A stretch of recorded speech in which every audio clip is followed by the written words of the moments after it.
Hello friends, smart chat P S സിയുടെ പുതിയൊരു ക്ലാസ്സിലേക്ക് എല്ലാവർക്കും വീണ്ടും സ്വാഗതം. ഇന്ന് SCERT സയൻസിലെ 3rd ചാപ്റ്റർ മാനത്തെ നിഴൽ കാഴ്ചകൾ എന്ന അധ്യായത്തിലെ കുറച്ച് പോയിന്റ്സ് ഒക്കെ ഉള്ളൂ നമുക്ക് ആവശ്യമുള്ളത്. അത് നമുക്ക് പഠിക്കാം. അതിനു മുന്നേ ചാനൽ സബ്സ്ക്രൈബ് ചെയ്യാതെ വീഡിയോ കാണുന്നവരുണ്ടെങ്കിൽ ചാനലൊന്ന് സബ്സ്ക്രൈബ് ചെയ്ത് സപ്പോർട്ട് ചെയ്യണം. വീഡിയോ ഇഷ്ടമാവുന്നുണ്ടെങ്കിൽ വീഡിയോ ലൈക്ക് ചെയ്യാനും ക്ലാസ്സിന് എന്തെങ്കിലും സജഷൻസ് ഉണ്ടെങ്കിൽ അത് പറയാനും മറക്കരുത്. നമുക്ക് ക്ലാസ്സിലേക്ക് കിടക്കാം. വസ്തുക്കളെ കാണണമെങ്കിൽ പ്രകാശം കൂടിയേ തീരൂ. ആദ്യത്തെ പോയിന്റ് പറയുന്നത് വസ്തുക്കളെ കാണാൻ പ്രകാശം അത്യാവശ്യമാണ്.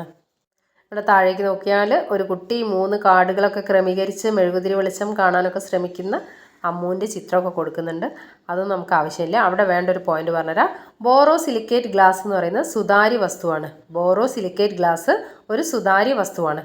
പ്രകാശത്തെ പൂർണ്ണമായി കടത്തിവിടുന്ന വസ്തുക്കളാണ് സുതാര്യ വസ്തുക്കൾ എന്നറിയപ്പെടുന്നത്. വേറൊരു പോയിന്റ്, പ്രകാശം നേർരേഖയിൽ സഞ്ചരിക്കുന്നു. പ്രകാശം സഞ്ചരിക്കുന്നത് നേർരേഖയിൽ മാത്രമാണ്. പ്രകാശം നേർരേഖയിലാണ് സഞ്ചരിക്കുന്നത്. പ്രകാശത്തെ പൂർണ്ണമായും കടത്തിവിടുന്ന വസ്തുക്കളെ സുതാര്യ വസ്തുക്കൾ എന്ന് പറയുന്നു. Transparent object. പ്രകാശത്തെ പൂർണ്ണമായും കടത്തിവിടുന്ന വസ്തുക്കൾ സുതാര്യ വസ്തുക്കൾ അല്ലെങ്കിൽ ട്രാൻസ്പെറൻറ്റ് ഒബ്ജക്റ്റ് എന്ന് പറയുന്നു. പ്രകാശത്തെ കടത്തിവിടാത്ത വസ്തുക്കൾ അതാര്യ വസ്തുക്കൾ. പ്രകാശത്തെ കടത്തിവിടാത്ത വസ്തുക്കൾ അതാര്യ വസ്തുക്കൾ എന്ന് പറയുന്നു.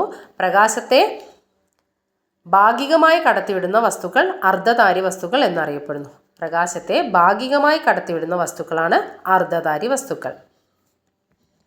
ജലം സുതാര്യ ദ്രാവകമാണ്.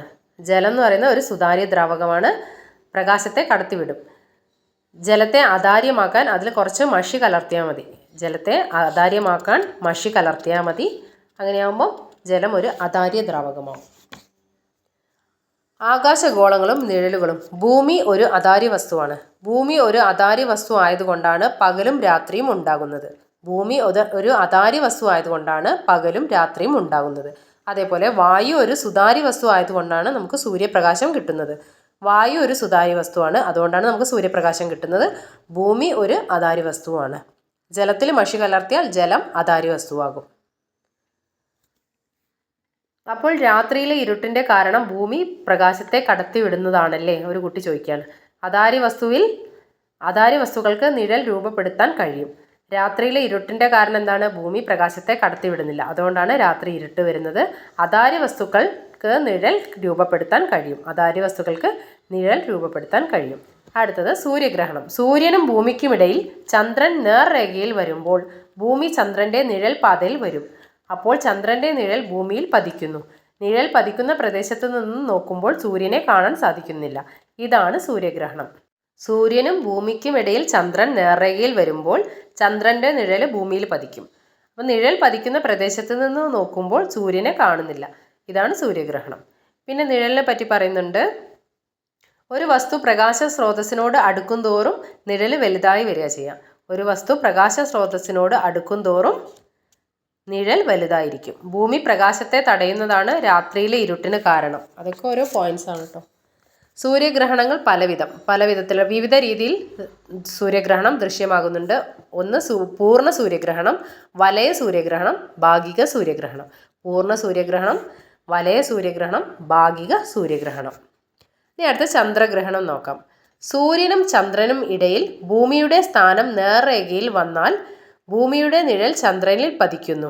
ആ സമയത്ത് ചന്ദ്രനെ കാണാൻ കഴിയില്ല. ഇതാണ് ചന്ദ്രഗ്രഹണം. സൂര്യൻ്റെയും ചന്ദ്രൻ്റെയും ഇടയിൽ ഭൂമി വരുന്നു.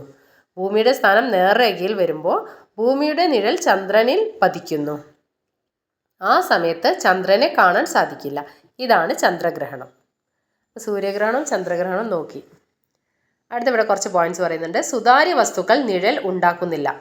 ശരിയാണ്. ആകാശഗോളങ്ങളായ ഭൂമിയും ചന്ദ്രനും അധാര്യ വസ്തുക്കളാണ്. ഭൂമിയുടെ നിഴൽ ചന്ദ്രനിൽ പതിക്കുന്ന സമയത്ത് ചന്ദ്രഗ്രഹണം ആണ് സംഭവിക്കുന്നത്. ചന്ദ്രൻ്റെ നിഴൽ ഭൂമിയിൽ പതിക്കുമ്പോഴാണ് സൂര്യഗ്രഹണം സംഭവിക്കുന്നത്. ഇനി ഗ്രഹണ നിരീക്ഷണം. സൂര്യ ഫിൽറ്ററുകൾ ഉപയോഗിച്ചോ പ്രതിപതന രീതിയോ പ്രക്ഷേപണ രീതിയോ ഉപയോഗിച്ചോ സുരക്ഷിത മാർഗങ്ങളിലൂടെ മാത്രം നമുക്ക് സൂര്യഗ്രഹണം നിരീക്ഷിക്കാം. പ്രതിപതന രീതി എന്നാൽ കണ്ണാടി, സൂര്യദർശിനി എന്നിവ ഉപയോഗിച്ച് സൂര്യപ്രതിബിംബം ചുമരിൽ പ്രതിഫലിപ്പിച്ച് സൂര്യഗ്രഹണം സുരക്ഷിതമായി കാണാം. ഈ രീതിയാണ് പ്രതിപതന രീതി എന്ന് പറയുന്നത്. പ്രക്ഷേപണ രീതി എന്നാൽ ടെലസ്കോപ്പ്, ബൈനാക്കുലർ എന്നിവ ഉപയോഗിച്ച് സൂര്യൻ്റെ പ്രതിബിംബം ചുമരിലേക്ക് പ്രക്ഷേപണം ചെയ്ത് സൂര്യഗ്രഹണം ആസ്വദിക്കാം. ഇതാണ് പ്രക്ഷേപണ രീതി. ഇതോടുകൂടി ഈ ചാപ്റ്റർ അവസാനിച്ചു. ഇതും ചെറിയൊരു ചാപ്റ്ററാണ്, കണ്ടൻസ് വളരെ കുറവാണ്. അപ്പോൾ നമുക്ക് അടുത്ത വീഡിയോയിൽ കാണാം. Thank you for watching.